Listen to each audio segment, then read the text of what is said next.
2002 সাল থেকে 2026 সালে হতে যাওয়া প্রতিটি বিশ্বকাপের মঞ্চেই ছিল অফিসিয়ালি আলাদা আলাদা বল।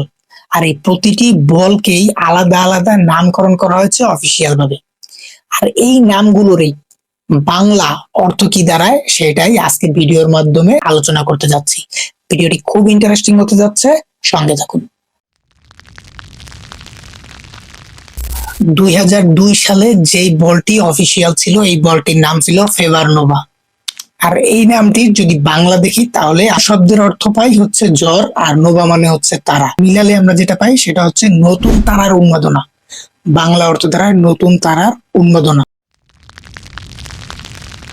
2006 সালে যেই অফিসিয়ালি ফুটবল ছিল সেটার নাম ছিল টিম গাইস্ট। আর এই টিম গাইস্ট হচ্ছে একটা জার্মান শব্দ, আর এর বাংলা আবিধানিক অর্থ হিসাবে দাঁড়ায় দলের আত্মা অথবা দলের চেতনা হিসাবে এই বলের নামকরণ করা হয়েছে।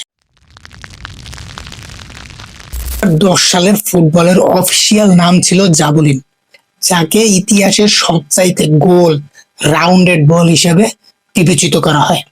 আর এই জাবুলিন শব্দটি এসেছে জুলু ভাষা থেকে, আর বাংলা শব্দের অর্থ দ্বারায় উৎসব করা বা আনন্দ করা। 2014 বিশ্বকাপ, আর এই বিশ্বকাপের বলটির অফিসিয়াল নাম ছিল ব্রাজুকা। এই শব্দটি ব্রাজিলিয়ান পর্তুগিজ ভাষার থেকে নেওয়া হয়েছে, আর যার অর্থ দাঁড়ায় ব্রাজিলিয়ান বা ব্রাজিলের জীবনযাত্রা। এরপর 2018 সালে যেই অফিসিয়াল ফুটবলটি ছিল সেটার নাম ছিল টেলস্টার 18, যার বাংলা অর্থ দাঁড়ায় টেলিভিশন স্টার অথবা টেলিভিশন তারকা।